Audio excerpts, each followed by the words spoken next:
Right.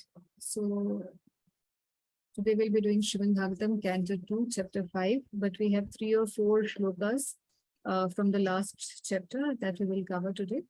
So first we'll do Mangalacharan and then we'll start.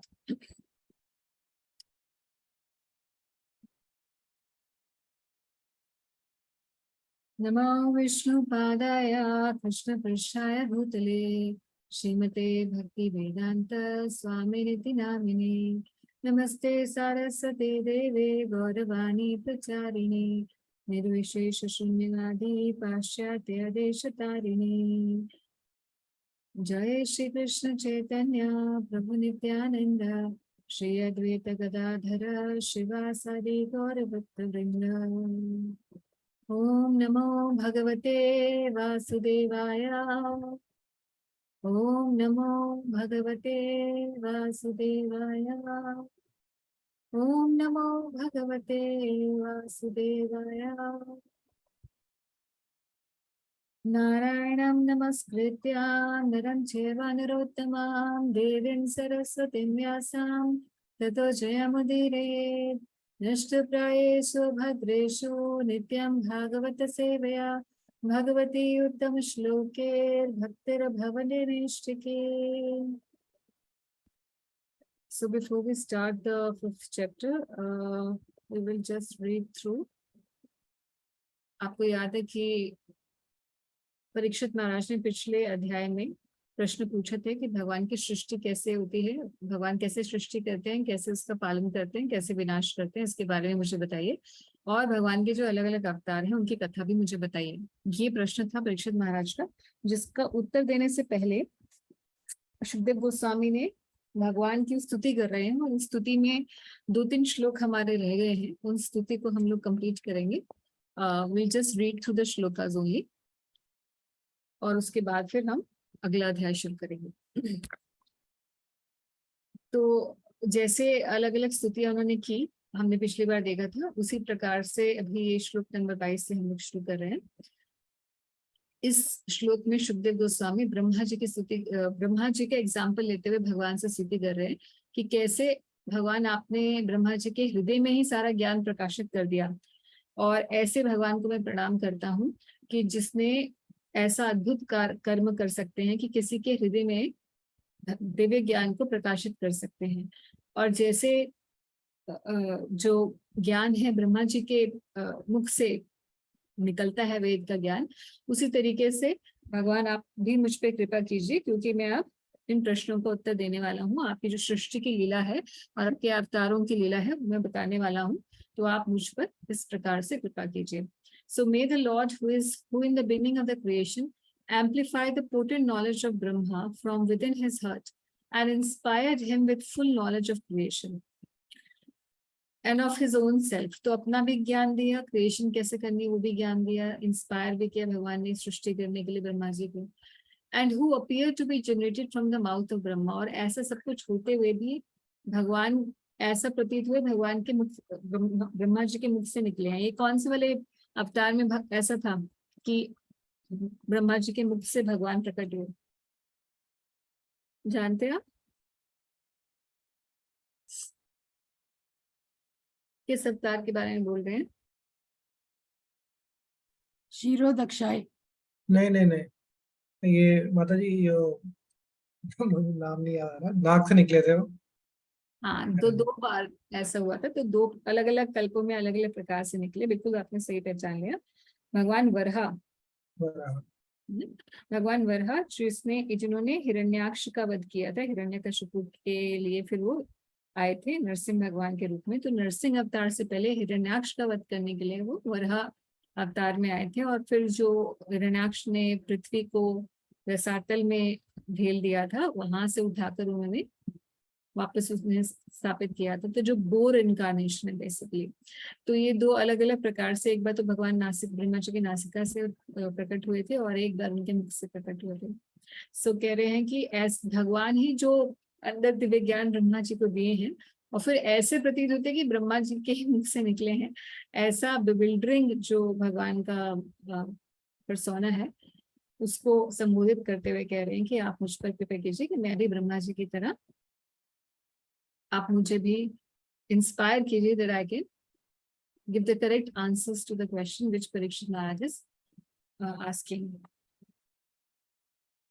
अगले श्लोक में कह रहे हैं, may the supreme personality of Godhead who enlivens the materially created bodies of the elements by lying down within the universe, and who in his Purush incarnation causes the living being to be subjected to the 16 division of the material modes, which are his generators, be pleased to decorate my statements. Philosophical है. अगले अध्यायों में आएगा कि किस प्रकार से जब ब्रह्मा जी ने सृष्टि की, तो सृष्टि होने के बाद भी एवरीथिंग वाज, जैसे देवी देवताओं के और सभी जिसके भी शरीर देने थे अलग अलग जीव जंतुओं के, सबके शरीर बना दिए ब्रह्मा जी ने, मतलब विद ऑल आईज नोज, जो जो भी है अंग है, पूरे अंगों सहित देवी देवताओं के जिसके जिसके भी बनाने थे, मनुष्यों के, all different creatures were created, as well as all different planets were created by him. तो सारी क्रिएशन तो हो गई, मगर कुछ भी चलायमान नहीं हुआ, कुछ भी कॉन्शियस नहीं था. तो भगवान फिर आते हैं एंड ब्रह्मा जी बेविल्डर हो जाते हैं, मैंने सब कुछ तो क्रिएट कर दिया, but nothing is moving forward, nothing is, it's as if it's just a dead matter into different forms. Then the Lord comes and he basically, he enters into everything in the whole creation. He enters, and through his super consciousness, everybody in turn becomes conscious, and everything starts to move and everything starts to run. The whole show starts to run. तो उसी बात को बता रहे हैं कि who enlivens the created bodies of elements by lying down within the universe, and who in his Purush incarnation, what does he do? Purush incarnation, तीन प्रकार के जो पुरुष हैं, कौन कौन से हैं तीन पुरुष?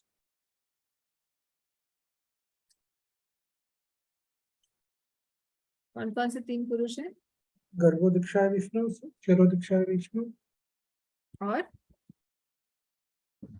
महाविष्णु. हाँ, महाविष्णु को और क्या कहते हैं?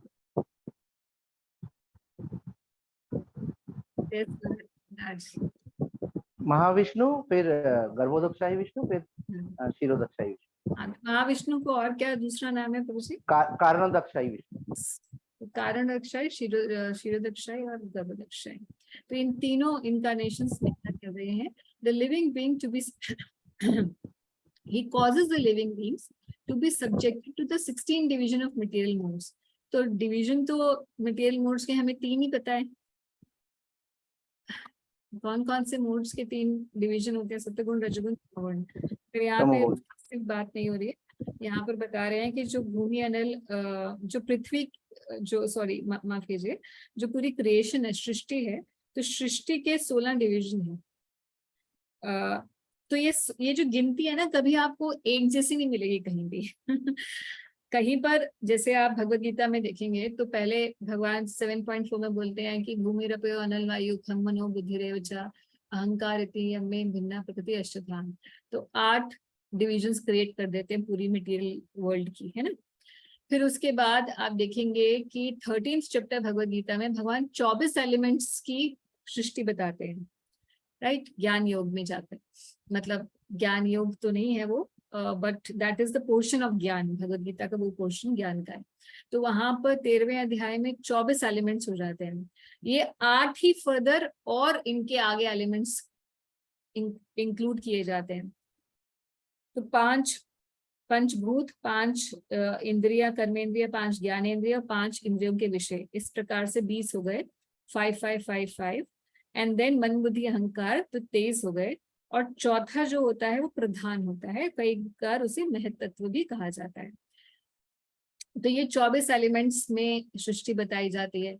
अब यहाँ इस श्लोक में 16 एलिमेंट्स की बताई जा रही है. ऐसे ही कई कई जगह 11 एलिमेंट्स की भी बताई जाती है. तो इस यहाँ पे 16 एलिमेंट्स है, पंच महाभूत, और 11 जो इंद्रियां हैं, यानी कि 11 इंद्रिया कौन सी? 5 कर्मेंद्रिय, 5 ज्ञानेंद्रिय, और मन जो कि इंद्रियों का स्वामी है. तो इस प्रकार से 11 भी कई बार गिन ली जाती हैं इंद्रियां. और 5 पंचभूत जो पृथ्वी, अग्नि, आकाश इत्यादि हैं. तो इस प्रकार से यहाँ 16 डिविजन्स हैं। तो ये प्रश्न 11th कैंटो में उद्धव जी पूछते हैं कि हर कोई अलग अलग काउंटिंग बताता है सृष्टि में कितने एलिमेंट्स हैं उनकी, तो आप कंक्लूसिवली भगवान बताइए कि कितना, what is the exact number. Uddhav ji ये प्रश्न पूछते हैं 11वें स्कंद में। तो भगवान कहते हैं कि भाई जो भी जितने एलिमेंट्स बता रहा है अलग अलग ऋषियों ने अलग अलग समय पे बताए हैं कि कोई 6 बोलता है, कोई 1 बोलता है, कोई 1 बोल के कहता है प्रधान में सब कुछ है, क्योंकि महतत्व से ही सब कुछ आया। महतत्व प्रधान एजिटेट हो गया तो महतत्व बन गया, और फिर महतत्व से आगे फर्दर डिविजन्स हो गए। तो कोई 1 एलिमेंट बताता है, कोई 3 बताता है, कोई 6 बताता है, कोई 11 बताता है, कोई 16 बताता है, कोई 8 बताता है। अलग अलग ऋषियों ने अलग अलग बताया, किसी ने फिर फाइनली 24 बताए हैं। तो भगवान कहते हैं ये सारे आंसर्स करेक्ट है। व्हाई? बिकॉज हर एक एलिमेंट एक दूसरे से जनरेटेड है, इसीलिए कोई भी एलिमेंट अपने आप में इंडिपेंडेंट नहीं है। That's why all the countings are correct.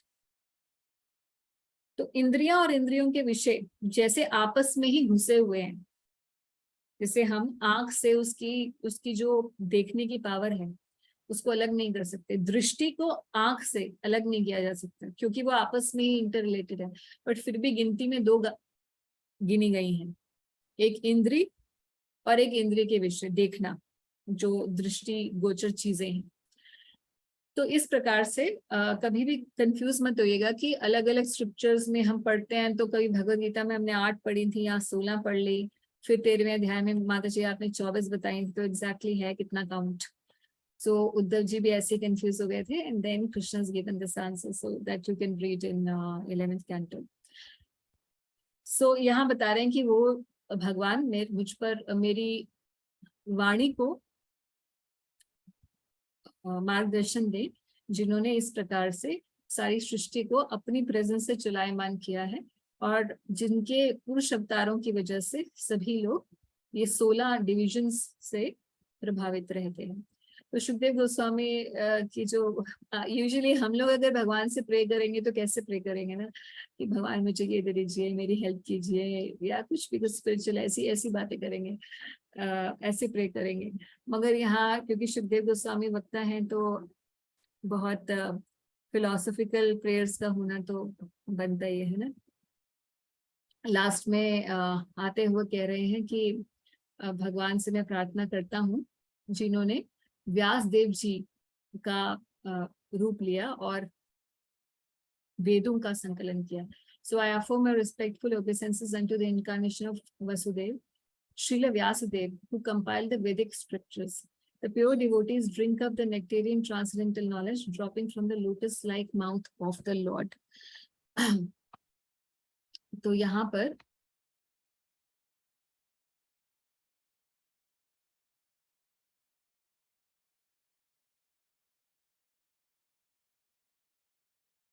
यहाँ पर व्यासदेव जी को का जो भगवान का अवतार है उन्हें प्रणाम कर रहे हैं, क्योंकि उनके पिता भी हैं व्यासदेव जी, और इस प्रकार से वेदों का संकलन भी उन्होंने किया है।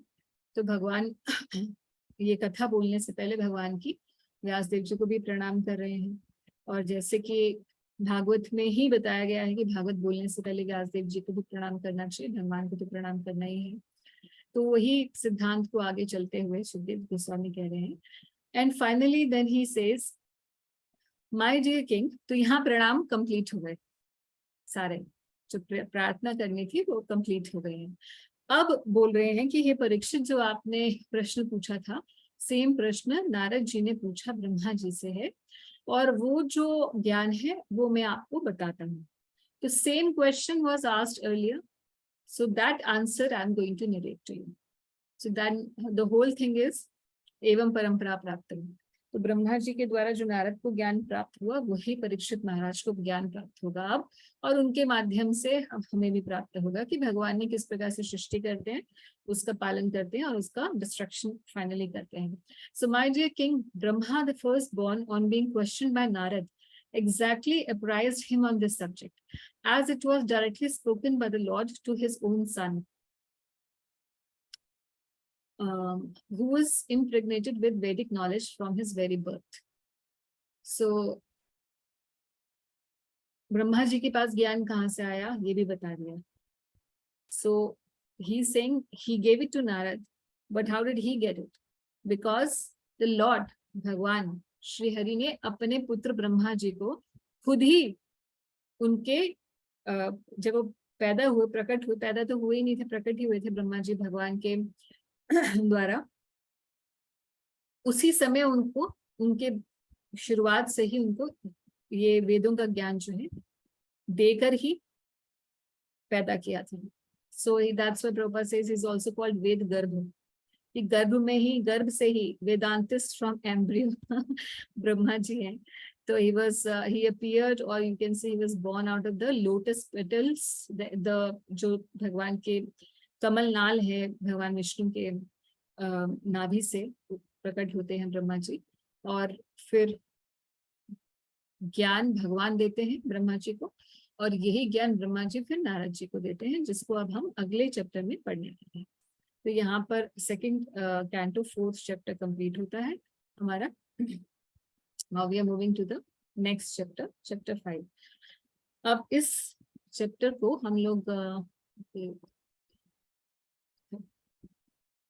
हम लोग पहले देख लेते हैं, इसका सिनॉप्सिस क्या है.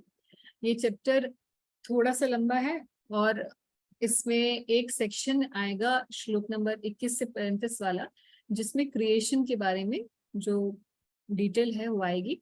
वहां जाके थोड़ा सा चैप्टर कॉम्प्लिकेट हो जाता है. बाकी सारा चैप्टर मोर और लेस ओके है, मतलब सिद्धांतिक है, कई सिद्धांतिक पॉइंट्स आएंगे इसके अंदर, स्पेशली क्रिएशन से related, but overall the chapter is not that difficult. तो श्लोक नंबर 1 से 8 में नारद जी का संवाद बताते हैं ब्रह्मा जी से, कि नारद जी कौन कौन से प्रश्न पूछते हैं ब्रह्मा जी से. याद रखिएगा कि हमने परीक्षित महाराज के केस में पिछले चैप्टर में उन्होंने जो क्वेश्चन पूछे हैं वो ये पूछे हैं कि भगवान किस प्रकार से सृष्टि करते हैं, उसका पालन, उसका संहार करते हैं, और भगवान के अवतारों की कथा क्या है, ये प्रश्न उन्होंने पूछे हैं. और इस अध्याय में नारद जी प्रश्न पूछेंगे, 6 प्रश्न पूछेंगे ब्रह्मा जी से, जिनका उल्लेख यहाँ होगा, और फिर उसका आंसर जो है ब्रह्मा जी देंगे इस अध्याय में भी और अगले अध्याय में भी.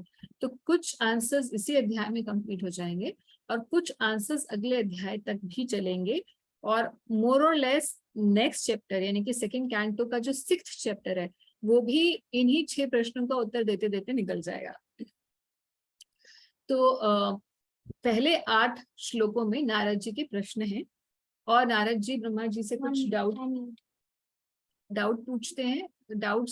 क्या डाउट पूछते हैं कि भाई मुझे तो ऐसा लगता है कि आप ही सब कुछ बनाते हैं, सृष्टि आप ही करते हैं, और सभी लोग ऐसे ही समझते हैं क्योंकि आप जन्म से ही आपका जन्म जो है दिव्य है, और आप ही, लगता तो ऐसा ही है कि सब सृष्टि आप ही कर रहे हैं, तो क्या आपसे भी ऊपर कोई है क्या, मुझे ऐसा जान नहीं पड़ता है. मगर अगले ही श्लोकों में 9 से 13 में ब्रह्मा जी क्लैरिफाई करते हैं, Brahma ji clarification to Narad on his false conviction. So Narad ji false conviction was that, his conviction was that Brahma ji से ऊपर कोई नहीं है, क्योंकि यही सृष्टिकर्ता दिखाई दे रहे हैं हमें, और हमें कोई दिखाई नहीं दे रहा. फिर ब्रह्मा जी क्लैरिफाई करते हैं कि नहीं भैया, देखने में भी ऐसा लग रहा है कि मैं सृष्टि कर रहा हूँ, मगर मेरे पीछे भी मेरे पिताजी, ऐसा ब्रह्मा जी बोलते हैं. तो उसके बाद ब्रह्मा जी 14 से 16 यानी कि ये 3 श्लोकों में ब्रह्मा जी पहले, दूसरे और 5वें प्रश्न का यानी कि 3 प्रश्नों का आंसर दे देते हैं, और वो प्रश्न क्या है वो भी हम लोग अभी देखेंगे कौन कौन से क्वेश्चन हैं. और ब्रह्मा जी ये भी बता देते हैं, क्लैरिफिकेशन देते हुए, कि मेरे पीछे भगवान है जो कि सृष्टि करता है, और वही इस सृष्टि का आधार है, and I am just the secondary creator. और फिर इस बात को एक्सप्लेन करते हुए श्लोक नंबर 17 से 20 में ब्रह्मा जी जीव तत्व और विष्णु तत्व के बारे में बताते हैं कि इनमें क्या भेद है, और बताते हैं कि मैं जीव तत्व हूँ, मैं तो एक normal living entity like you, but भगवान विष्णु तत्व जो है वो ईश्वर तत्व है. तो ईश्वर और जीव में क्या डिफरेंस है, इस बात को ब्रह्मा जी बताएंगे नारद जी को. और उसके बाद फिर एक larger chunk of the chapter from shloka number 21 to 35 will be his answers on the creation, क्योंकि पूछा यही था नारद जी क्वेश्चन पूछेंगे तो उसमें क्रिएशन वाला क्वेश्चन आएगा, जो कि एक्चुअल क्वेश्चन उधर परीक्षित महाराज जी का भी है ना। तो वही क्वेश्चन का यहाँ पर आंसर हो जाएगा श्लोक नंबर 21 से 35 में। और उसके बाद फिर 36 से 42 तक में विराट रूप का डिस्क्रिप्शन करेंगे ब्रह्मा जी। और ये विराट रूप वैसा विराट रूप नहीं है जैसे हमने सेकंड कैंटो की बिगनिंग में हमने पढ़ा था कि योगी जो प्रारंभिक योगी होता है जिस विराट रूप के ऊपर ध्यान लगाता है, यहाँ पर उसके अलावा बताते हैं कि भगवान के विराट रूप के अंतर्गत जितनी जीवात्माएं हैं वो वर्णाश्रम के शैली में किस प्रकार से रहती हैं। That would be the focus of this Virat रूप description. So ये मोटा मोटा इस प्रकार से हमारा अध्याय रहेगा। और अभी हम लोग देखेंगे कि कौन से श्लोक कौन से प्रश्न पूछते हैं। Finally what are those 6 main questions which will be dealt with in this chapter and the next one. So पहले हम लोग श्लोक पढ़ते हैं और उसके बाद फिर हम लोग शुरू करेंगे।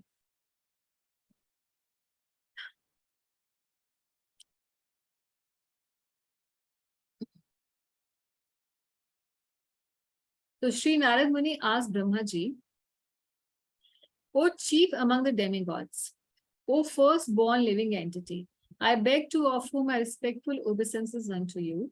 Please tell me that transcendental knowledge which specifically directs one to the truth of the individual soul and super soul. तो मुझे वो ज्ञान दीजिए हे परमपिता ब्रह्मा जी, जो कि एक जीवात्मा को परमात्मा से मिलाता है, उस डायरेक्शन में लेकर जाता है। तो ये प्रश्न पहला पूछ रहे हैं। और फिर कहते हैं यहाँ जो सेकंड ये इस अध्याय का ये श्लोक है, यही इसका की श्लोक है, क्योंकि इसी में ही क्वेश्चंस है। अच्छा, मैंने क्या किया है क्योंकि हिंदी इंग्लिश दोनों वाले हमारे श्रोता हैं, तो यहाँ पर आप दोनों तरीके से देख सकते हैं। मैंने अलग अलग कलर से कर दिया है, यद रूपम को येलो किया है, फिर इसको ग्रीन किया है ना। So you can see there 6 markings. यद रूपम फर्स्ट, यद अधिष्ठानम सेकंड, यद सृष्टम third, and then fourth is यद संस्थानम, और फिर यद परम और यद च। तो 6 इस प्रकार से क्वेश्चन हैं। तो यद रूपम यधिष्ठानम यथा सृष्टमिदं प्रभो, यद संस्थम यद परम यद च तत्तत्वं वद तत्त्वतः। ये प्रश्न एक ही श्लोक में इतने प्रश्न पूछ लिए हैं ब्रह्मा जी से। 6 प्रश्न हैं यहाँ पर, 6 डिवीजन है श्लोक के। तो आप देख सकते हैं क्या पूछ रहे हैं। अब हमारे लिए इसको डिकोड करना है। क्या पूछ रहे हैं नारद जी ने। My dear father, please describe factually, take a different colour so that it becomes easy. Please describe factually the symptoms of this manifest world. तो इस यूनिवर्स के यद रूपम, देखिए संस्कृत में पढ़ने में थोड़ा आसान है, इंग्लिश में symptoms of this manifested world शब्द आ रहा है, मगर हिंदी संस्कृत में समझना आसान है कि इस सृष्टि का रूप क्या है। यद रूपम वो मुझे बताइए। दूसरा है यद अधिष्ठानम। यद अधिष्ठानम मतलब आप जानते हैं अधिष्ठानम का मतलब होता है कि व्हाट्स द बैकग्राउंड है ना, या उसका बेसिस क्या है, अधिष्ठानम क्या है। तो व्हाट इज इट्स बैकग्राउंड, इसका बैकग्राउंड क्या है, या फिर इसका अधिष्ठानम क्या है। यद अधिष्ठानम, second question. Then third is यतः सृष्टम, इसकी सृष्टि कैसे हुई। तीसरा प्रश्न, हाउ इज इट क्रिएटेड। इदम प्रभु, मतलब ये तो हो गया। उसके आगे चौथा कह रहे हैं यत संस्थम, तो इंग्लिश में पढ़ना मुश्किल है। यत संस्थम का मतलब है हाउ इज इट कंजर्व्ड, इसका पालन कैसे होता है। फिर उसके बाद यत परम मतलब ऐसा कौन परम व्यक्ति है जिसके द्वारा ये सब संचालित है, यानी कि under whose control is all this being done. अच्छा, इंग्लिश में तो इसका जो ट्रांसलेशन है इसमें 5 ही है, और ये जो यत च है, यत च को further it can be called as a 6th point और the 6th question, And the sixth question is, you'll see on the screen, it becomes easier for you now to see. So Naraji's questions to Brahmaji. These are the six. And the yat cha jo shabd aa raha tha, what does it comprise of? What constitutes this whole universe? मतलब उसके ingredients क्या हैं? तो ब्रह्मा जी इस universal recipe के ingredients बताइए, ये प्रश्न है।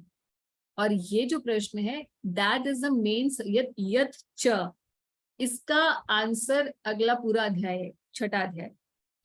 तो यहाँ हमने देख रखा है कि किस तरीके से क्वेश्चंस हैं और क्वेश्चंस के आंसर्स कहाँ कहाँ पर हैं। सिम्टम ऑफ द यूनिवर्स को बताएंगे 14वें इसी अध्याय के 14वें श्लोक में। व्हाट इज द शेल्टर, इसका आधार क्या है 15-16 में, और फिर अगले अध्याय के 31 में। तो बहुत ही सिंपल है कि उसका आधार क्या है, भगवान श्री हरि इसका आधार है, और कुछ कहने बात, हम भक्तों को तो ये बात पता है, और डिटेल में यहाँ ब्रह्मा जी बताएंगे। How is it created, that is now a subject matter, that's the thing that we should understand. So हमें पता है साइंस से कि भाई ये यूनिवर्स, ये मटेरियल क्रिएशन कैसे हुई, उसका हमें थोड़ा scientific, the modern science has a particular answer, and then there is an answer which is coming from the scriptures that you will read here through the words of Brahmaji. Where does it merge after destruction? That is also an answer. The answer to this question, fourth, will be given in the next chapter, 6th chapter, 39 verse. So we know destruction के बाद फिर भगवान श्री हरि के ही यानी कि कारण दक्ष विष्णु के ही शरीर में जब महाप्रलय होती है, जब ब्रह्मा जी भी फाइनल प्रलय हो जाती है, यानी कि ब्रह्मा जी का भी शरीर जो है उन शरीर तो नहीं छूटता, उनकी जब आयु संपन्न हो जाती है ब्रह्मा जी की, तब वो वापस से भगवान महाविष्णु के शरीर में चले जाते हैं। ये फाइनल डिस्क्रिप्शन है, फाइनल डिस्ट्रक्शन है। तो 4 प्रकार के प्रलय होते हैं, हमने कई बार डिस्कस किया है, उनमें से ये एक है। व्हाट इट डिपेंड्स ऑन, किस पर आधारित है ये सृष्टि, उसका आंसर भी इस अध्याय में 15वें श्लोक में और अगले अध्याय में होगा। और इसकी रेसिपी क्या है पूरी, यानी what is it comprise of, that will be basically the main subject matter of the next chapter.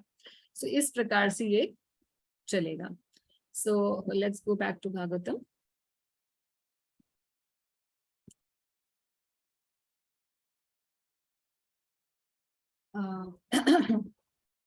पूरे अध्याय में Prabhupada ji, true to his very missionary nature, Prabhupada will keep telling a contrast between the modern atheist who thinks that creation has come in a particular way, and they have their imaginative theories which have not been proved basically, but of course they are extremely popular and everybody in the world practically knows those theories.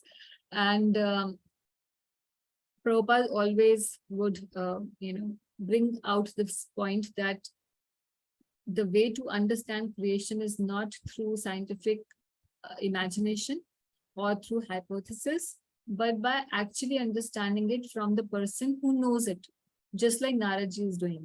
So Narad ji जाकर कोई ऐसा नहीं बोल रहे हैं कि मेरे ख्याल से ब्रह्मा जी ऐसे हुआ होगा वैसे हुआ होगा. There's no speculation going on.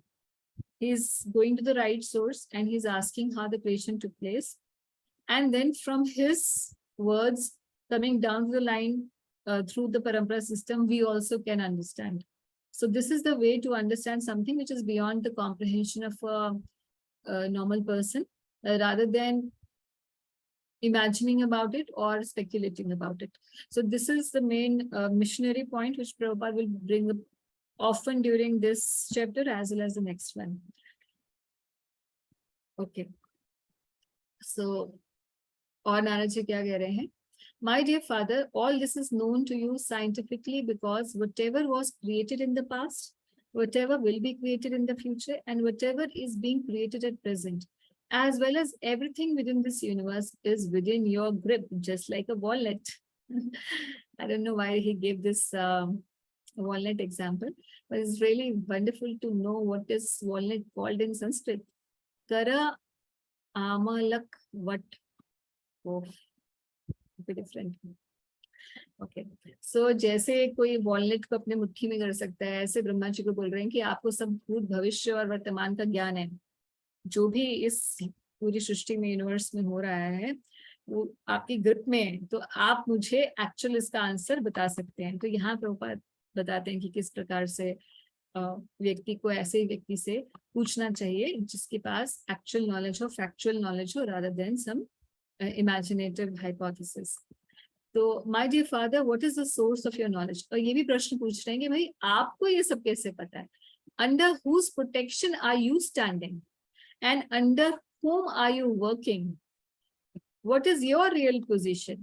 Do you alone create all living entities with material elements by your personal energy? कि आप खुद ही कर रहे हो, आपके पीछे आपका भी कोई आधार है, आप किसी के नीचे काम कर रहे हो, आपकी पोजीशन क्या है, आप मुझे वो भी बताइए। तो वो 6 प्रश्न तो है ही है, उनके अलावा ये भी प्रश्न है कि आपका स्टेटस क्या है, जिसका आंसर फिर ब्रह्मा जी जीव तत्व और विष्णु तत्व में क्या फर्क है उसके बारे में बताएंगे इसी अध्याय के अंदर। और ब्रह्मा जी अपनी पोजीशन को एक्नॉलेज करेंगे कि मैं ऑल इन ऑल नहीं हूँ, मेरे पीछे भी किसी की सरकार है जिसमें मैं नौकर हूँ। तो ब्रह्मा जी बताएंगे अपनी फैक्चुअल पोजीशन नारद जी को। अच्छा, अभी तक नारद जी को तो पता नहीं है, क्योंकि नारद जी तो यही प्रश्न अपने पिता को ही देख रहे हैं सब कुछ क्रिएशन करते हुए, और देख रहे हैं कि सारे देवी देवता जो ब्रह्मा जी को ही फोर फादर के या परम पिता के रूप में बोला जाता है, उनको संबोधित किया जाता है। तो अभी नारद जी को भी क्लैरिटी नहीं है कि क्या जो दिख रहा है वही है या फिर इनके पीछे भी कोई है। और फिर वो एग्जाम्पल देते हैं, नारद जी बड़ा अच्छा एग्जाम्पल दे रहे हैं, कह रहे हैं कि as a spider very easily creates the network of its cobweb and maintains its power of creation without being defeated by others, so also you yourself by employment of your self-sufficient energy create without anyone's help. तो जैसे spider create करता है खुद का web, अपना खुद ही साम्राज्य खुद से क्रिएट कर रहा है अपना साम्राज्य, और फिर उसमें अपनी एनर्जी से सब कुछ क्रिएट करके वहां पर बिना किसी की हेल्प के सब तैयार कर देता है। तो क्या आपका भी वैसे ही स्थिति है कि आपने अपनी ही एनर्जी से सब कुछ क्रिएट किया है, किसी की हेल्प नहीं है, आपके पीछे कोई और आधार नहीं है? क्या आप ही वो परम व्यक्ति हैं, परम सत्य है जिसके पीछे और कुछ नहीं है, जिससे आगे ही सब कुछ उदय होता है? तो क्या ये सत्य है, या फिर जो पीछे ऐसा भी क्या, या पिछले श्लोक में जो बोला है कि क्या आपके भी कोई आधार है, क्या आप भी किसी के अंडर काम कर रहे हैं? और फिर कह रहे हैं कि whatever we can understand by nomenclature, characteristics and features of a particular thing, superior, inferior or equal, eternal or temporary, is not created from any source other than that of your lordship, thou so great, thou so great. तो भाई जो भी हम देख रहे हैं, चर अचर जो भी हम देख रहे हैं, जो नश्वर हो या शाश्वत हो, सब कुछ तो आपने ही क्रिएट किया, ऐसा ही हमें जान पड़ता है, आपकी ही ये महान सृष्टि है, ऐसा हमें लगता है। तो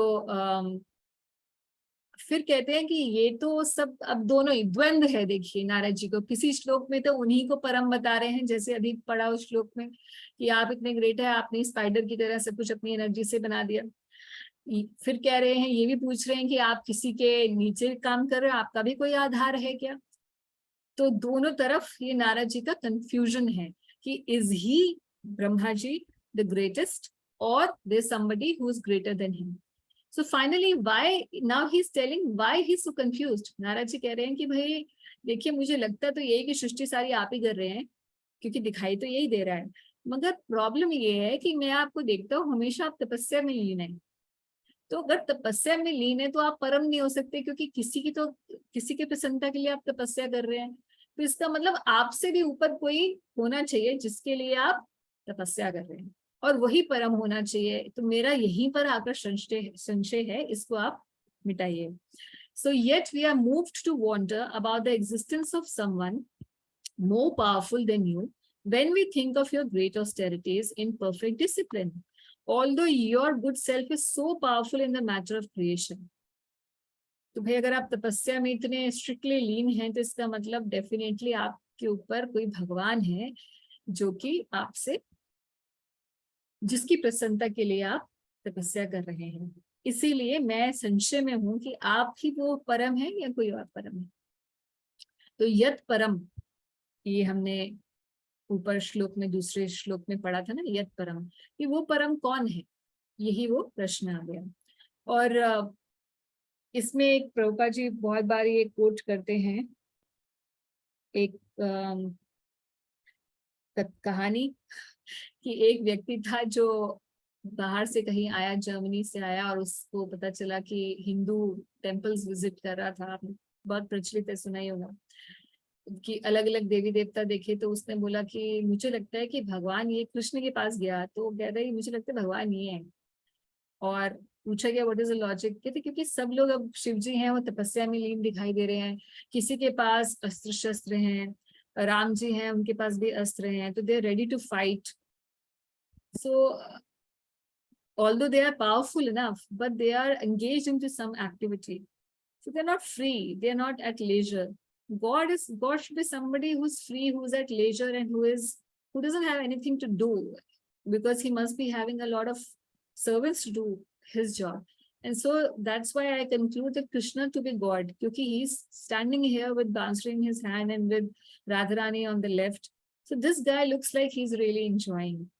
So with the common sense, Prabhupada says, one can understand also that how Krishna is the real enjoyer and he can be God.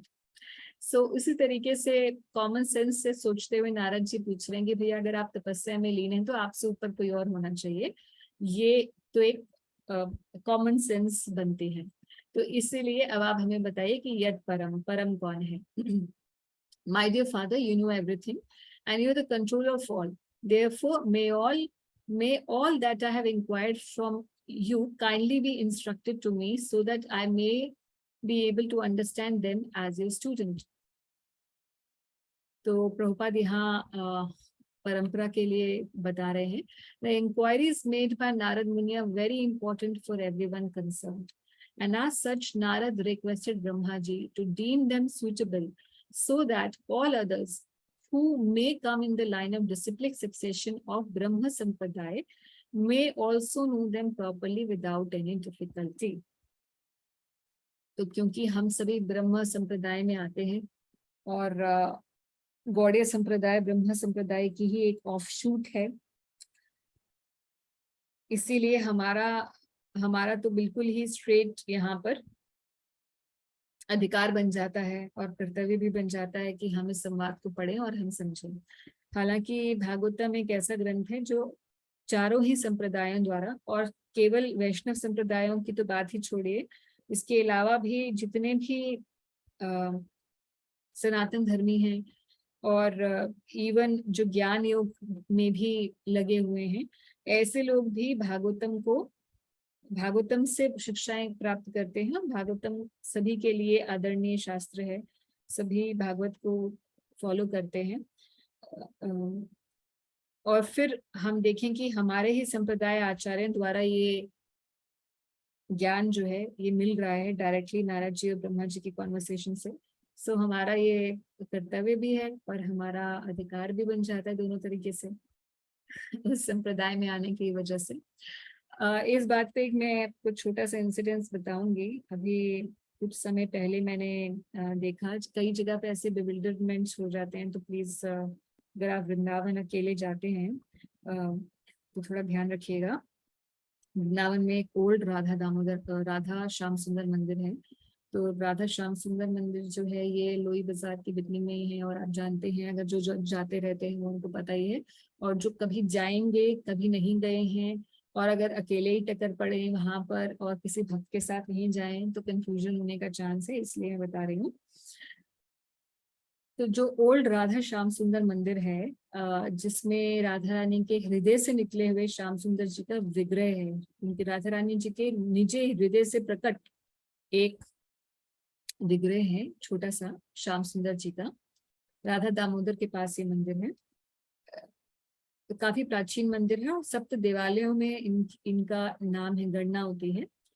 वहाँ उसके प्रांगण में मैं गई थी कुछ 6-8 महीने पहले, अभी दोबारा भी गई थी, वहां पर सेम बोर्ड लगा हुआ था।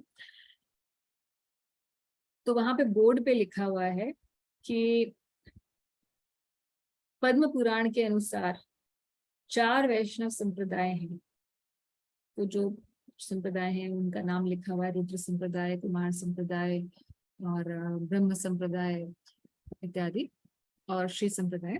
और उसके बाद लिखा है नीचे कि गौड़ीय संप्रदाय, पांचवा गौड़ीय संप्रदाय,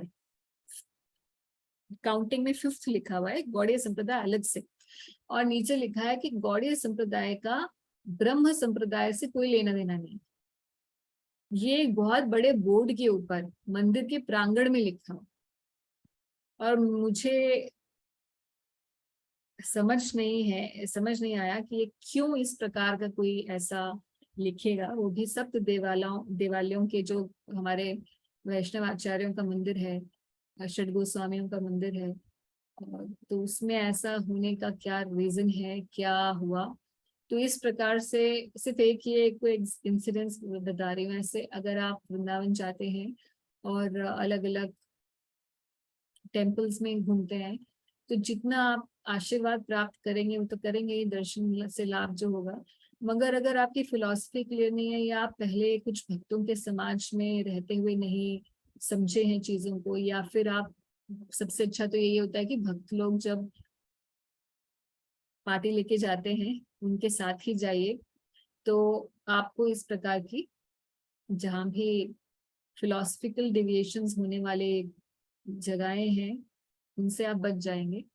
और अगर आप अकेले जाते हैं तो ध्यान रखिए इन सब चीजों का, क्योंकि जितना हमें हेल्प है, लाभ होगा दर्शन इत्यादि से, उतना ही हमें कई बार नुकसान भी हो जाता है भक्तों को, क्योंकि वो कंफ्यूज होके आ जाते हैं और वो सोचते हैं कि ऐसा कैसे, हम तो वृंदावन गए थे और वृंदावन में तो मंदिर में ये लिखा हुआ था, प्राचीन मंदिर में ये लिखा हुआ था, तो इसका मतलब गौड़ीय वैष्णव जो है वो कोई ये ब्रह्म संप्रदाय से नहीं है। मगर प्रभुपाद जी डेफिनेटली इसीलिए Bhagavad Gita as it is की बिगिनिंग में ही परंपरा सिस्टम बताते हैं कि किस प्रकार से गौड़ीय वैष्णव आचार्यों की परंपरा आ रही है। और ये ऐसा पहली बार नहीं है, एक बार हिस्ट्री में पहले भी हुआ था, जब गोविंद देव जी की, जो कि रूप गोस्वामी जी के सेवित विग्रह थे, निजी विग्रह थे, तो जब मुगल्स का यहाँ अटैक हुआ मथुरा की एरिया में, वृंदावन एरिया में, तो जो गोविंद देव जी हैं, गोपीनाथ जी और मदन मोहन, इन तीनों के जो ओरिजिनल विग्रह हैं, आप जानते हैं कि राजपूत राजाओं की रक्षा में भेज दिए गए थे और प्रतिभू विग्रह स्थापित किए गए थे वृंदावन में। तो वृंदावन में अभी भी प्रतिभू विग्रही हैं, और जो ओरिजिनल विग्रह हैं वो गोविंद देव जी का, आप जानते हैं जयपुर में सबसे बड़ा मंदिर है, वही ओरिजिनल विग्रह है रूप गोस्वामी जी के। और उनके बगल में ही, पास में ही दूसरा मंदिर है जो राधा गोपीनाथ जी का, उनके भी जो ओरिजिनल विग्रह वहीं पर है। और करौली में, करौली नाम का जो जगह है राजस्थान में, वहां पर राधा मदन मोहन जी के विग्रह विराजे हैं। तो ओरिजिनल विग्रह वहां चले गए थे, तो कुछ समय के बाद कुछ रामानंदी वैष्णवों ने ऐसा कहा कि ये गौड़ीय वैष्णव को हम, ये रूप गोस्वामी के जो ये विग्रह हैं उनको हम लोग नहीं सेवा करने देंगे। क्यों? क्योंकि हर एक संप्रदाय की एक प्रमाणिक टीका होती है, ब्रह्म सूत्र यानी कि वेदांत सूत्र पर टीका या भाष्य इनका नहीं है गौड़ीय वैष्णवों का, इसलिए हम इनके संप्रदाय को, ब्रह्म संप्रदाय को ऑफशूट नहीं मानते और इसको हम प्रमाणिक नहीं मानते हैं। और ऐसा जब हुआ तो फिर उस समय विश्वनाथ चक्रवर्ती ठाकुर जी ने आज्ञा दी थी बलदेव विद्याभूषण जी को, जो कि अपने आचार्य हैं, पूर्ववर्ती आचार्य, और बलदेव विद्याभूषण जी ने कुछ ही दिनों के अंदर, शायद मैं भूल रही हूँ काउंटिंग, शायद 15 डेज के अंदर या 10 डेज के अंदर, उन्होंने गोविंद देव जी से ये प्रार्थना की कि हे गोविंद जी, मैं अब ये प्रूफ करना चाहता हूँ कि ये बात सत्य नहीं है और मैं अपने आचार्यों के मान को प्रतिष्ठित करना चाहता हूँ। इसलिए गोविंद देव जी ने स्वयं आके उस भाष्य लिखा, जिसको बलदेव विद्याभूषण जी ने गोविंद भाष्य के नाम से फिर प्रेजेंट किया राजा की असेंबली में वहां पर, और फिर ये सिद्ध किया कि इस प्रकार से गौड़ीय वैष्णवों का जो स्थान है उसको वापस से ये जो प्रश्न चिन्ह लगा था उसे हटाया। तो बलदेव विद्याभूषण जी को ही प्रभुपाद जी ने अपनी भगवद गीता, अगर आप देखेंगे तो प्रभुपाद जी की भगवद गीता की शुरुआत में ही लिखा हुआ है कि it is dedicated to Baladev Vidyabhushan ji, क्योंकि जिन्होंने गोविंद भाष्य के लिखकर गौड़ीय वैष्णवों की परंपरा को एकदम प्रामाणिक सिद्ध किया। तो ये पहली बार नहीं है, मगर पता नहीं ऐसा क्यों है कि सेवा कुंज के इलाके में और इस प्रकार से किसी मंदिर में ऐसा लिखा जाए। तो ये कंफ्यूजन इस तरीके से होती हैं कई बार, तो उससे आप थोड़ा बच के रहिएगा, just in case you go. Anyways, so let's move forward. अब यहाँ तक नारद जी ने अपने क्वेश्चंस पूछ लिए हैं ब्रह्मा जी से और अपनी कंफ्यूजन्स भी बता दी हैं। तो जो फर्स्ट सेक्शन था वो हमने किया। First to 8, Sri Narad asked his questions and doubts to Brahma ji. Now from shlok number 9 to 13, Brahma ji's clarification to Narad on his false convictions.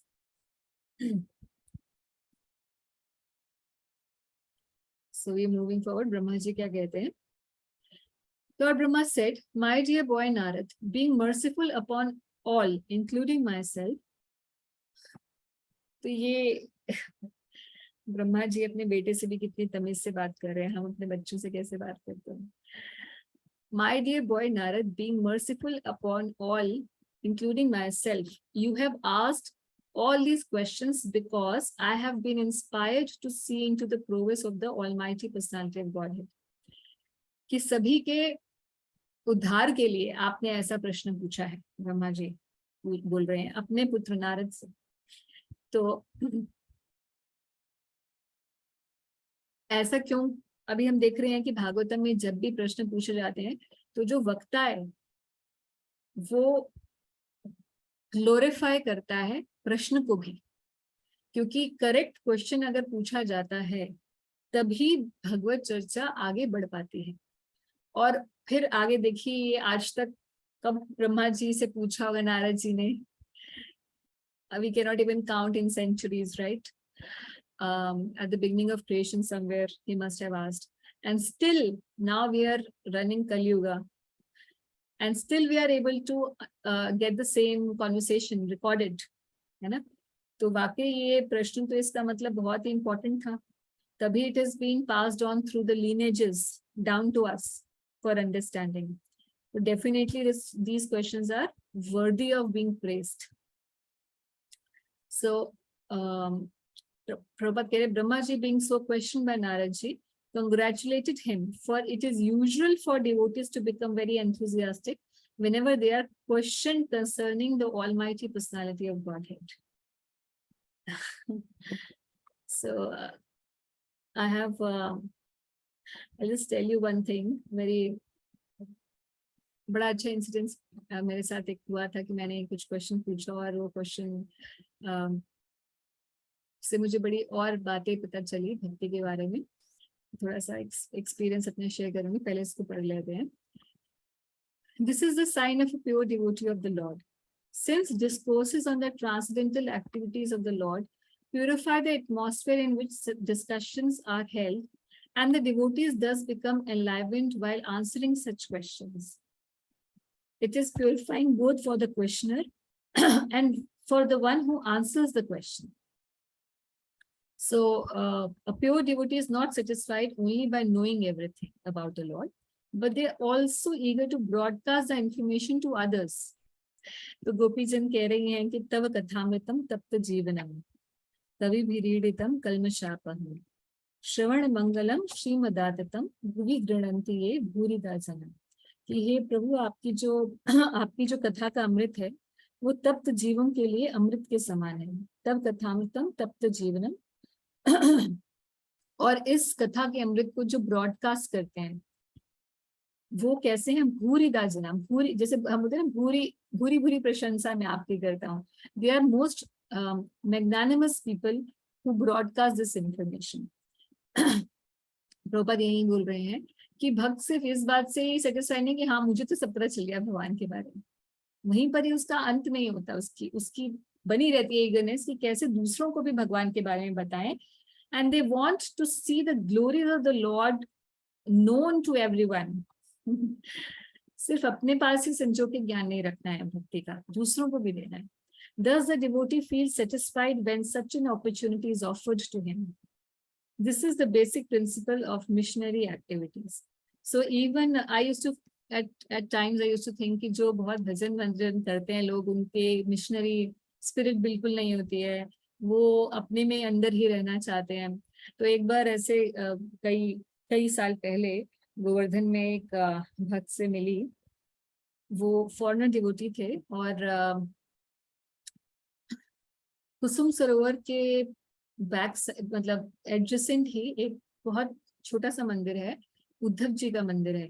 ये उद्धव कुंड वाला मंदिर नहीं है, ये कुसुम सरोवर की साइड पर है। अगर आप जानते हैं, आप जाते रहते हैं, so you know where if I tell you the location you will be able to figure out. This is at the back side of Radha Van Bihari mandir. तो वहां पर एक भक्त थे, बिल्कुल पतले से और लंबे पतले, और वेरी मतलब आप शक्ल से और उनकी भाव भंगिमा से पता चला था कि एक्सट्रीमली ऑस्टियर, बड़ा तपस्वी कोई व्यक्ति है, एकदम पतला शरीर और जैसे तपस्या कर करके सूख गया हो वैसा। और बाबा जी वेश में थे, मगर थे वो फॉरेनर भक्त और इस्कॉन के डिवोटी थे। तो वो कर रहे थे, आरती कर रहे थे। जो हम लोग पहुंचे वहां पर, तो group of few devotees were there and it was summer time and about 11:30 in the afternoon. So भोग आरती उनकी चल रही थी, तो उन्होंने हमें वेव करके अंदर बुला लिया। छोटा सा मंदिर था, तो हम अंदर पहुंच गए क्योंकि गर्भगृह था, तो हमने सोचा हम जाएं कि नहीं जाएं, वी वर कंफ्यूज्ड। सो हम अंदर बैठे, और जैसे ही आरती खत्म की उन्होंने, तो उन्होंने हमें बड़े अच्छे से बताना शुरू कर दिया विदाउट अवर बीइंग विदाउट अवर आस्किंग मंदिर के बारे में, कि ये उद्धव जी का विग्रह है, और यहाँ पर भगवान की जो रानियां हैं उनके कुछ विग्रह थे, 4-5 रानियों के विग्रह थे, जो मैंने द्वारका की रानियों के विग्रह वृंदावन में, ब्रज में कभी नहीं देखे थे। और बताने लगे कि किस प्रकार से जब भगवान अर्जुन जब हैं, भगवान की सभी रानियों को भगवान जब अप्रकट लीला अपनी करते हैं, और रानियों को फिर अर्जुन लेकर आ रहे होते हैं हस्तिनापुर, तो कुछ उनकी रक्षा नहीं कर पाते, और फिर वो जो रानियां हैं किस प्रकार से ब्रज में पहुंच जाती हैं। और यहाँ उद्धव जी के बारे में उन्होंने सुना था कि उद्धव जी यहाँ पर इस एरिया में, क्योंकि ये उद्धव जी का स्थान है कुसुम सरोवर, और उसकी बैक साइड पे उद्धव कुंड, तो उनको पता था कि यहाँ उद्धव जी लता पता में निवास करते हैं, यानी कि he lives here as a creeper. Why he lives there as a creeper? लताओं के रूप में क्यों रहते हैं? क्योंकि ये अपनी एक्सट्रीम ह्यूमिलिटी की वजह से, उद्धव जी अपनी अति दैन्य अवस्था में रहते हैं कि किसी भी तरीके से गोपियां जब यहाँ से गुजरेंगी तो उनकी चरण रज जो है, अगर मैं कोई एक घास का तिनका होऊंगा तो मेरे ऊपर से वो उनकी चरण जाएंगे, तो उनकी चरण रज मुझे मिल जाए गोपियों की। इस भाव से उद्धव जी वहां रहते हैं उस क्षेत्र में। और ये भी रानियां जानती थी कि उद्धव जी को अगर खूब हरिनाम यहाँ किया जाए तो उद्धव जी प्रकट हो जाएंगे। तो सभी रानियां जो हैं वो हरि कीर्तन करती हैं, और फिर उद्धव जी प्रकट होते हैं, और उद्धव जी उन सभी रानियों को वहां भागवत सुनाते हैं, जैसे यहाँ गंगा जी के तट पर परीक्षित महाराज जी को शुकदेव गोस्वामी सुना रहे हैं। तो उसी तरीके से उन रानियों को वहां पर भागवत सुनाते हैं उद्धव जी ब्रज में। तो हम पहले भी इंट्रोडक्शन में बहुत, पिछले साल हमने जब इंट्रोडक्शन भागवतम की थी तो हमने देखा था कि किस प्रकार से भागवतम बार बार बोली गई है, एक ही बार नहीं बोली गई है। तो रिकॉर्डिंग जो ये है जिसको हम पढ़ रहे हैं, that is of one particular time. और फिर वो बताने लगे भक्त की कैसे सब ये सब बताया उन्होंने, और उसके बाद he was like really Jubilant and he was I asked him कि प्रभु you know you're living alone in this place is like barren, and then he was like yes but I am very happy.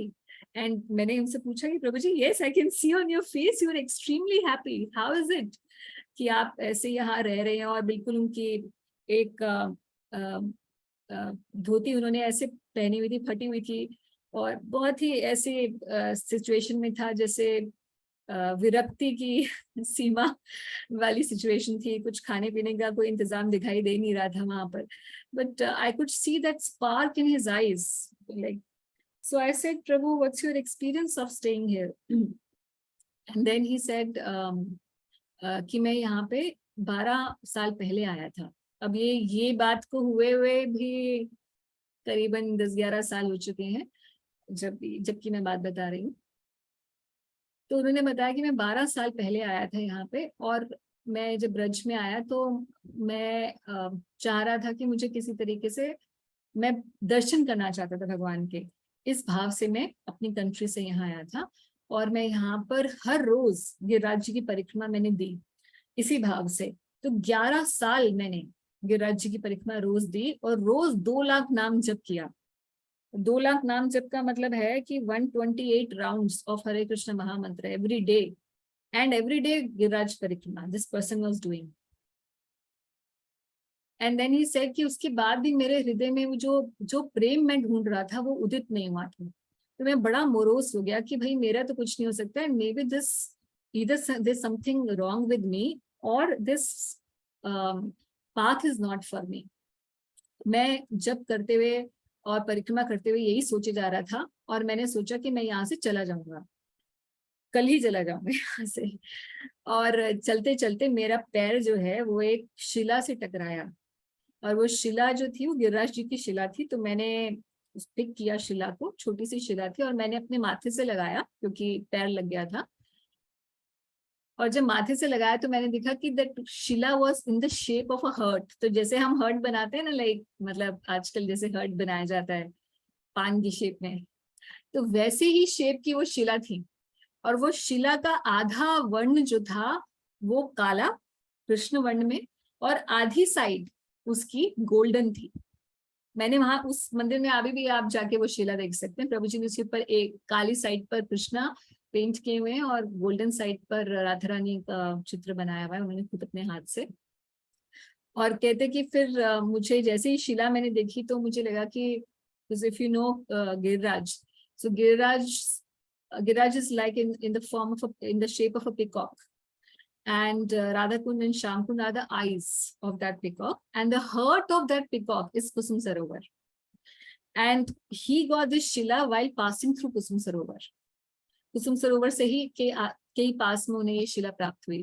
तो जैसे ही कहते मुझे ये शिला मिली तो मैं समझ गया कि गिरिराज जी मुझे अपना हृदय दे रहे हैं, क्योंकि गिरिराज जी के हृदय में मुझे ये शिला हृदय के फॉर्म में प्राप्त हुई है। तो कहते मैं रुक गया, मुझे ये लगा कि भगवान का इंडिकेशन है कि मुझे यही रुकना चाहिए, कि भगवान को तो मैंने अपना हृदय दिया, मगर आज भगवान ने भी मुझे अपना हृदय दे दिया। तो ऐसा वो उन्होंने बताया, अपना एक्सपीरियंस बता रहे थे। एंड देन ही सेड कि although everything is very nice, I live here alone, I chant and I am extremely happy serving the deities. मगर जब कोई भक्त यहाँ आता है ना, तो मैं भगवान से हमेशा ये बोलता था कि प्रभुपाद जी के मूवमेंट में मैं आया और मुझे इतना कुछ मिला, भगवान की कृपा प्राप्त हुई, मगर मैं किसी को दे तो कुछ नहीं पाया, मैं कुछ प्रीचिंग नहीं कर पाया। उसी समय मैंने भगवान से ये वचन दिया कि अगर कोई भी यहाँ अपने आप से आएगा इस मंदिर में, तो मैं सारे काम छोड़कर पहले उसे प्रचार करूँ। तो इसको पढ़ते पढ़ते है मुझे वो इंसिडेंट्स याद आया कि कैसे भक्तों का जो भी प्रभुपाद जी के मिशन में है, even though they may be just absorb in their own bhajan, but they can not be oblivious to other living entities. They always share time and their wonderful bhav for Krishna. And nobody who is in Prabhupada's movement will be unaffected by the missionary mood of Prabhupada. So इसीलिए प्रभुपाद यहाँ कह रहे हैं कि ब्रह्मा जी भी ये वहीं से आ रहे हैं, परंपरा में ही है। ब्रह्मा जी यहाँ पर अपने इस बात से नारद जी को ग्लोरीफाई करते हुए कह रहे हैं कि this is very important for the human mission, for people to understand this whole subject matter. That's why I'm glorifying this question. So moving forward, आज 13 तक हम श्लोक पढ़ लेंगे ताकि ये वाला सेक्शन कंप्लीट हो जाए. So whatever you have spoken about me is not false, because unless and until one is aware of the personality of Godhead, who is the ultimate truth beyond me, one is sure to be illusioned by observing my powerful activities. तो भैया आपका estimate तो सही है, अगर कोई भगवान के बारे में जानता नहीं है तो यही सोचेगा कि मैं ही सृष्टि करता हूँ. तो ये श्लोक को ना वैसे हमें रट लेना चाहिए, क्योंकि ऐसे बहुत सारे लोग हैं कि जो बोलते हैं कि ब्रह्मा जी सृष्टि करते हैं. तो हम देखेंगे ब्रह्मा जी स्वयं ही कह रहे हैं कि हाँ ऐसा ही लोग सोचेंगे, जिसको कृष्ण के बारे में नहीं पता हुआ, who is not aware of the personality of Godhead, will definitely think like this. वो मुझे ही अल्टीमेट ट्रुथ, परम सत्य मानकर मुझे ही सृष्टिकर्ता मानेगा। तो प्रभुपाद यहाँ अच्छा अगले श्लोक में बताते हैं, 11वें में कह रहे हैं, I create after the Lord's creation. तो भगवान सृष्टि करता है और उनकी सृष्टि कर देने के बाद मैं सृष्टि करता हूँ, सेकेंडरी क्रिएटर हूँ। So I create after the Lord's creation by his personal effulgence known as ब्रह्म ज्योति। तो भगवान की ब्रह्म ज्योति से ही प्रकट होती है ये सृष्टि, और उसके बाद फिर सृष्टि का जो बिल्डिंग ब्लॉक है, और उसके बाद फिर ब्रह्मा जी उस बिल्डिंग ब्लॉक से आगे सब बनाते हैं। तो जैसे मैं एग्जांपल हमेशा देती हूँ कि ओनर जो है वो बदरपुर और रेता और सब कुछ लेकर आ जाता है ना, और ईंटे विंटे, और उसके बाद कॉन्ट्रैक्टर को बोलता है कि भैया तू बना सब कुछ। ये बिल्कुल वैसा ही अरेंजमेंट भगवान ने भी कर रखा है। So just as when the sun manifest is fire, the moon, the firmament, the influential planets and the twinkling stars are also manifest.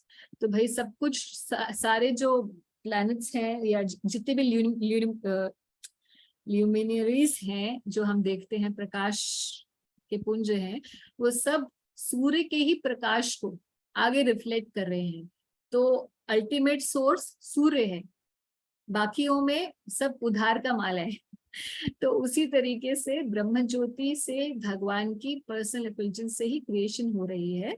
ऐसा ब्रह्मा जी कहते हैं कि पहली क्रिएशन वहीं से बिल्डिंग ब्लॉक्स आ जाते हैं, और हम तो बस आगे काम करने वाले मजदूर हैं, हम सेकेंडरी क्रिएशन कर रहे हैं। तो सर्ग और विसर्ग जिसे कहा जाता है, सर्ग मतलब फर्स्ट क्रिएशन, विसर्ग मतलब सेकेंड क्रिएशन। तो Brahma ji, Lord Brahma said to Narad that his impression that Brahma was not the supreme authority in the creation was correct. कल ही मैंने पढ़ा, अभी मुझे ये इसको करते करते ऐसे थोड़ी स्फूर्ति होती रहती है। कल मैं एक पढ़ रही थी राधा कृष्ण के बारे में कि राधा रानी का एफिल्जेंस जो है वो गोल्डन है, yellow, you know, like because she is golden in colour, and when Krishna's effulgence is bluish, right? And when blue and yellow mix, यानी कि जब राधा कृष्ण साथ खड़े होते हैं तो जो इकट्ठी ज्योति निकलती है वो ग्रीनिश होती है, because you know the two colours blend. That's what is happening here on the screen. वो मैंने येलो से पहले मार्क कर रखा है और ऊपर से मैं ब्लू हाइलाइटर चला रही हूँ, ग्रीन हो रहा है। So sometimes less intelligent men have the foolish impression that Brahma is the cause of all causes. So he is not the supreme authority, and Brahma ji has sensed कि नारद जी को यही confusion चल रही है. So but Narad wanted to clear the matter by statements of Brahma ji, the supreme authority in the universe. That's why he has asked. Brahma ji is going to in this verse, Brahmaji clears up the wrong impression held by less intelligent people, and they because everybody, a normal Hindu person, even today, you'd say कि कौन सब कुछ चला रहा है, तो बोलेगा ये त्रिदेव हैं, ब्रह्मा जी क्रिएट करते हैं, विष्णु जी मेंटेन करते हैं और शिव जी इसका संहार कर देते हैं। ये एक स्टैंडर्ड आंसर है जो सबको पता होता है, मगर ब्रह्म संहिता में ब्रह्मा जी को ही कोट करते हुए यहाँ बता रहे हैं। तो ये श्लोक आप जानते हैं, यस्य प्रभा प्रभवतो जगदंड कोटि कोटि स्वशेष वसुधादि अशेष भूतम तद ब्रह्म निष्कलम अनंतम अशेष भूतम गोविंदम आदि पुरुषम तमहम भजामि। तो ब्रह्मा जी कह रहे हैं कि I serve the supreme personality of Godhead Govind, the primeval lord, whose effulgence of his transcendental body known as Brahma Jyoti, unlimited, unphantomed, and all-pervasive, is the cause of creation of the unlimited numbers of planets. तो सब कुछ जो है भगवान की ब्रह्म ज्योति, जो कि unlimited है, अनंत है, उसकी वजह से ही ये सारे उसके प्रभाव से ही ये सारे प्लैनेट्स या unlimited planets and this creation has come into being. तो ब्रह्म संहिता को कोट करते हुए कह रहे हैं, और यही चीज भगवान, इसी बारे में भगवान 14:27 भगवद गीता में क्या कहते हैं, ब्रह्मणो ही प्रतिष्ठा हम, ये वाला जो श्लोक है इसको कोट करते हुए कह रहे हैं कि भगवान कहते हैं कि इस ब्रह्म ज्योति का भी, तो कोई बोले कि हाँ इसका मतलब ब्रह्म ज्योति यानी कि निराकार ही सब क्रिएशन का बेसिस है, क्योंकि ऊपर श्लोक में ब्रह्मा जी कह रहे हैं कि सारी क्रिएशन कहाँ से हो रही है, इस ब्रह्म ज्योति से हो रही है ना। हालांकि लास्ट लाइन में गोविंदम आदि पुरुषम कह रहे हैं, मगर फिर भी कह रहे हैं कि इस प्रभा से, यस्य प्रभा प्रभवतो जगदंड कोटि, जिसकी प्रभा से, यस्य जिसकी प्रभा से, प्रभवतो प्रकाशित है क्या, ये पूरा जगत, अनंत कोटि जो जगत है जिसकी प्रभा से ही प्रकाशित है, प्रभा से ही ये प्रकट हो रहा है। तो ये प्रभा ही सब कुछ है क्या, ब्रह्म ज्योति ही सब कुछ है, इसके बारे में आगे चर्चा करते हुए प्रभुपाद कह रहे हैं कि भगवान खुद ही बता चुके हैं कि इस ब्रह्म ज्योति के आधार स्वरूप श्री कृष्ण ही है। सो कृष्णा हिमसेल्फ सेज ब्रह्मणो ही प्रतिष्ठा हम, ये श्लोक तो उस ब्रह्म ज्योति के भी पीछे आदि पुरुष श्री कृष्ण है। So ultimately, in all sense, one can understand from these shlokas that Krishna is the ultimate cause of creation. Just like the sun. Sun is called as the ultimate source of energy in this world. Yes. But sun is also created by this Brahma Jyoti. And from where is the Brahma Jyoti coming? It is coming from Krishna. So ultimately, Krishna is the source of, ultimate source of creation and ultimate source of energy in this world.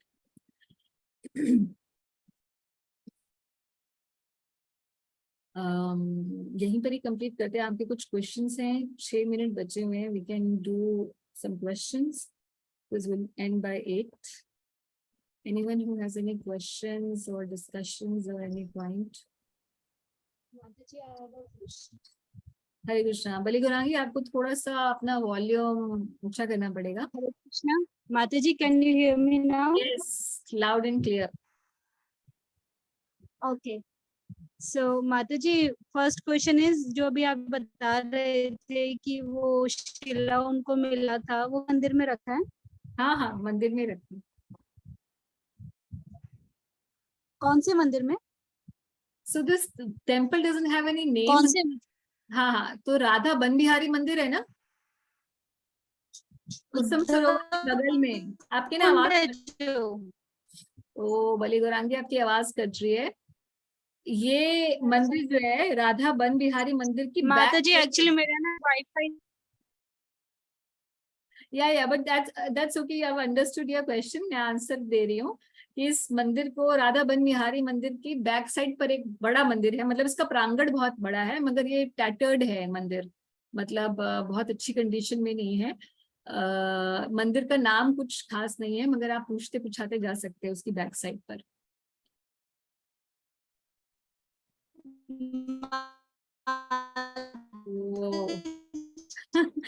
Bali Gaurangi, we can't hear you. Okay, you have to mute yourself, Bali Gaurangi, because we can't hear you. No, we cannot hear you at all. कोई बात नहीं, तू चिंता मत कर. You are in Vrindavan. When I go next time, I'll take you.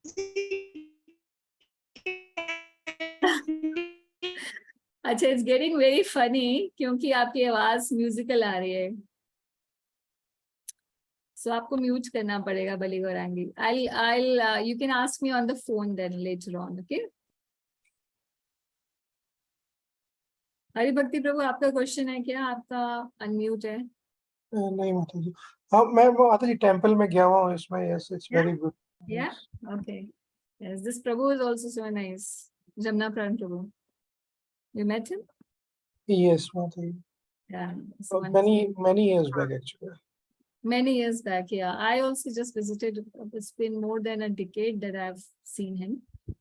Because परिक्रमा में उधर पीछे जाना नहीं होता generally. मतलब एंड ऐसे साधुओं को मिलके ऐसा लगता है कि मतलब क्वेश्चन होता है कि I don't know what we are doing. हम क्या कर रहे हैं यहाँ पर?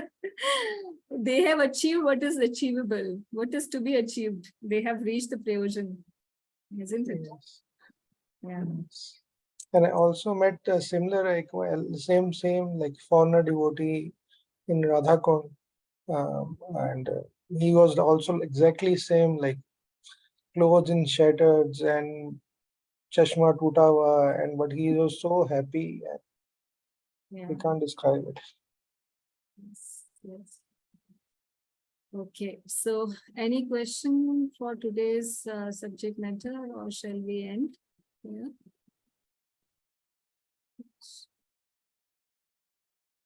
Ram Ranjan Prabhu, I'm happy to see you after a long time. You've started coming in the classes. Okay, so I don't think any questions. अच्छा, एक और चीज ये है कि कई डिवोटीज का कुछ डिवोटीज ने ऐसा कहा था कि हम जो चैंटिंग मॉर्निंग में करते हैं सुबह 5 to 6 ऑनलाइन जपा, तो अभी पुरुषोत्तम मास अभी कुछ दिनों में खत्म हो जाएगा। 14th तक ही पुरुषोत्तम मास है, नहीं 16th तक है, सॉरी। तो next how many 12 days are left of Purushottam Maas, मगर थोड़ी रेगुलरिटी बन रही है भक्तों की सुबह उठने की, और आगे ठंड आ जाएगी तो कई बार थोड़ा लेजी हो जाता है व्यक्ति और उठ नहीं पाता है, मगर रेगुलरिटी बनाने के लिए we can just you know keep going with this flow. हाँ, 15 चैप्टर तो हम तभी तक ही रिसाइट किया करेंगे जब तक अभी हमारा पुरुषोत्तम मास चल रहा है, मगर उसके बाद फिर हम मॉर्निंग्स में 5 to 6 ऑनलाइन जपा ही कंटिन्यू रखेंगे। So if I want to know how many devotees are ready for that, because if there are very less devotees, then probably I would drop off. You have to tell me with you can raise your hands. Let me have some. Okay, Sudha Mataji, okay, Hari Bhakti Prabhu, okay. Let me see who else is okay. 5 to 6 japa will continue. और I put a poll. Okay, यहाँ पे और भक्तों का तो मुझे anyone else who is not able to raise hands, क्योंकि कई बार वो बटन नहीं दिखाई देता है, then you can tell me. Selena Shrestha Mataji, okay, thank you. Anyone else who vote? Because if I see more people, then I would feel inspired to continue. Otherwise, honestly speaking, I love to chant alone without the laptop in front of me. But if that helps everyone, it is nice. Rachna Mataji कह रहे हैं yes. Sridhar Prabhu कह रहे हैं अच्छा, he is attending some other, okay. Madhulika माताजी okay, ठीक है। सो मधुलिका माताजी हो गए हमारे 1 2, दर्शना माताजी 2 और लोग हैं, and then we have 4 hands raise here. So अभी तक 6 लोग हैं हमारे पास who are ready for this. All right, so Monika माताजी also, ठीक है। All right, so let's see how it goes. After 16th हम लोग क्या करेंगे कि 2-4 दिन या 1 week का एक्सपेरिमेंट करते हैं। 16 से लेकर आगे 1 हफ्ते तक देखते हैं how regular devotees are into this. If we feel that others are, everybody is regular, at least जितने लोगों ने 6-7 लोग हम हैं, हम regular आ सकेंगे, then we will continue it. Okay, so we'll do a first 7 to 10 days का experiment करेंगे। Let's see how committed devotees are to this. माताजी एक चीज बोलना चाहूंगा कि how much impact this early morning chanting has on our spiritual life, anything else does not have. So Yes. I think Yes. कितना भी आप श्रवण कर लीजिए, कितना भी कुछ सुन लीजिए, कितना भी पढ़ लीजिए, कितने भी लेक्चर्स आप अटेंड कर लीजिए, there is no substitute for personal japa in the morning. अगर ब्रह्म मुहूर्त में उठकर आप भगवान का नाम नहीं ले रहे हैं, भजन नहीं हो रहा है आपका सुबह के समय में, दिन में भी बात नहीं हो रही, दिन में भी आप कर सकते हैं कभी, मगर अगर ब्रह्म मुहूर्त के समय में आपका भजन नहीं हो रहा है तो बहुत मुश्किल ही आपका हृदय जो है वो प्रभावित होगा, और बहुत मुश्किल है कि आपका मन आपके कंट्रोल में आएगा। This is almost next to impossible. yes, and I think Zoom में तो थोड़ी डिस्ट्रैक्शन होती है, जैसे डॉक्टर नेहा माता जी भी कह रही है, तो वैसे मुझे भी डिस्ट्रैक्शन होती है। We can always just take it as a just मिलना है first, we greet each other and just we said Hare Krishna, and we can put our camera and this and we can put it aside. Yes, And yes. So if you want to Mataji, silent- Neha Mataji, अगर आप you can put your because your cameras are off, you could you can if you feel that it is helping you, क्योंकि सुबह उठते हैं naturally there is a commitment, तो सब उठ ही जाते हैं, नहीं तो late होते रहते हैं. If you feel, because मुझे पता है आपकी health ठीक नहीं है, so there is no reason to press anyone. But if you feel comfortable, you can log in with your cameras off and see how it goes for you. If it is okay for you, then you continue. Otherwise, that's fine. It's very understandable. ऐसे भी सबकी अलग-अलग commitments होते हैं. कोई 5 बजे duty worship का time होता है किसी के बच्चे जल्दी जाते हैं. So, and there are a lot of ladies also here in the group. So we will see. It's not. I don't hold anyone for this, क्योंकि सबका commitment levels अलग-अलग रहता है family situations में. So just try. And if you feel distracted, मैं personally distracted हो जाती हूँ Zoom से. So what I can do, मतलब मुझे ऐसा लगता है जो मैं करूँगी आगे, because what I do is that usually I chant few rounds and then I would read one shloka or just few lines about Krishna, just like जो मैंने अभी आपको बताया, the color merging, the green color with blue and yellow. So ये पढ़ने से क्या होता है कि you get back into the spiritual reality, and when you're chanting, you are again focusing on the name, and you think about Krishna while chanting. Otherwise, it's just a tape recorder going on. We don't want that kind of chanting. So personally, I do that. जो अभी मैं नहीं कर रही हूँ during the sessions, these sessions which is going on. So मैं personally उस समय थोड़ा सा ये मैं liberty लेके कर लिया करूँगी. I'll just read 2 lines and chant few more rounds, and then again read a little bit and chant few more rounds. So that helps me personally. तो हर किसी का अपना अपना style होता है. This is my new style of chanting, so that I can be more focused on Krishna and you know, like that. So we can do this kind of things. We don't need to be too much, you know, the facilities to help us, and we shouldn't be just caught up into the facility. That's the idea. Okay, so यहीं पे समाप्त करते हैं. Thank you very much for joining. We'll meet next Friday. Hare Krishna. Srila Prabhupada ki jai. Srimad Bhagavatam ki jai. Hare Krishna. धन्यवाद। Hare Krishna.